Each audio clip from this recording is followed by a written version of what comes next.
The transport ship Corvath's Fang reeked of ammonia and fear. In the cargo hold's dimmest corner, behind stacked crates of stolen goods, 4 small forms huddled together. Their fur, matted, dull, and scarred, had long lost the luster it should have held. These were Rithani cubs, predators in their adult form, apex hunters on their homeworld. But here, chained and starved, they were nothing more than commodities.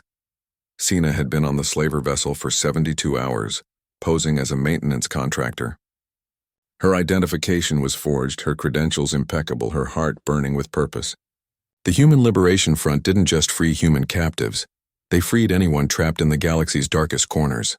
And when intelligence reported Rithani cubs aboard this ship, Sina had volunteered immediately. She found them just before the 3rd cycle's end. 4 pairs of luminous eyes stared at her from the shadows, reflecting her headlamp like fractured stars. They didn't growl. They didn't hiss. They simply stared, bodies pressed so tightly together they seemed like one trembling creature. Sina's throat tightened. She'd seen horrors across a dozen systems, but something about their silence carved deeper than screams ever could. "Hey," she whispered, crouching slowly. "I'm not here to hurt you." No response. The cubs remained frozen, their breath shallow and rapid. She knew their species. Rithani grew to be 9 feet tall, with claws that could shred steel and minds sharp enough to navigate quantum mathematics. These cubs, barely 3 feet tall, should have been playing in crystal forests, learning to hunt under moonlight, hearing their names sung in the harmonic language of their people. Instead, they'd been ripped from their world, collared, and sold. Sina reached into her pack and pulled out a scanner, not a weapon, not a tool of restraint, but a translator she'd modified herself. She'd spent weeks learning fragments of Rithani vocalizations, their tonal language that danced between frequencies humans could barely perceive. "I'm going to try something," she said softly. "I need you to trust me." The largest cub, a female with a torn ear, shifted slightly, placing herself between Sina and the others. Protective, even broken, her instincts remained. Sina activated the scanner, letting it analyze the ambient sounds, the cub's breathing patterns, the micro-frequencies in their terrified silence. Then she spoke. Her voice modulated through the device, shaped into something that approximated their mother tongue. "Veki." The smallest cub, tucked in the very back, barely visible, jerked as if struck. Its eyes, previously glazed with despair, suddenly focused, truly focused. On her, Sina's heart hammered. She'd guessed the names from intercepted slaver manifests, fragments of data, half-erased records. She'd hoped, prayed. "Veki," she repeated, gentler this time, letting the syllables carry warmth she hoped would translate across species. The cub's mouth opened. A sound emerged, not a growl, not a whimper, but something that shattered Sina's composure completely. It was a cry, a sob. The universal language of a child who'd been lost and was suddenly, impossibly seen. Veki stumbled forward, chains rattling, and the sound broke something in all of them. The other cubs began to shake, their silence crumbling into soft, broken keening. Sina's vision blurred. She blinked hard, forcing herself to stay focused. She consulted her notes, her voice barely steady. Terran, the female with the torn ear, stiffened. Jexith, a male cub, scars crossing his muzzle, made a sound like a gasp. Mori, the 4th, smallest female, pressed against Veki, trembling violently. 4 names. 4 cubs who'd been stripped of everything. Home, family, safety. But not identity. Never identity, not while Sina drew breath.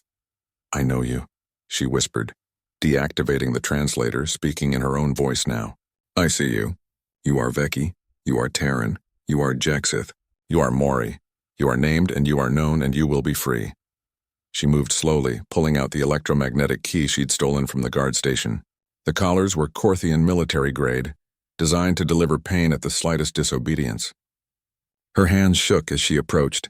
Terran, brave, broken Terran, didn't pull away when Sina reached for her collar. The cub's eyes met hers, and in that gaze, Sina saw something that transcended species. A desperate, fragile hope. The collar clicked open, fell away.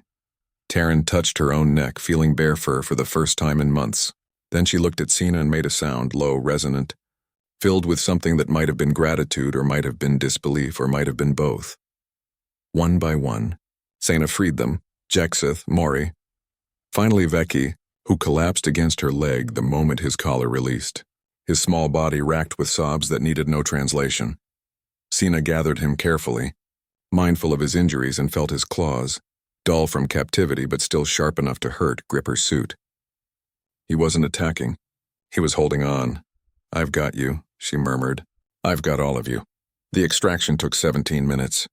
Sena led them through maintenance shafts, past sleeping guards, through cargo bays stinking of suffering. The cubs followed without question, their trust absolute in a way that made Sena's chest ache. They'd never known kindness, never known gentleness, and now, given the smallest taste of it, they followed her into the unknown because the unknown with her was better than the known without her. When they reached the docked escape pod, Sena sealed them inside and programmed coordinates for the Rithani embassy on Nexus Station. She included her full report, evidence files, and a personal message to Ambassador Kethrin. "Their names are Veki, Terran, Jexith, and Mori," she recorded. "They've been hurt, but they're unbroken. They cried when they heard their names. Make sure they hear them every day. Make sure they remember they were always someone, even when the galaxy tried to make them nothing."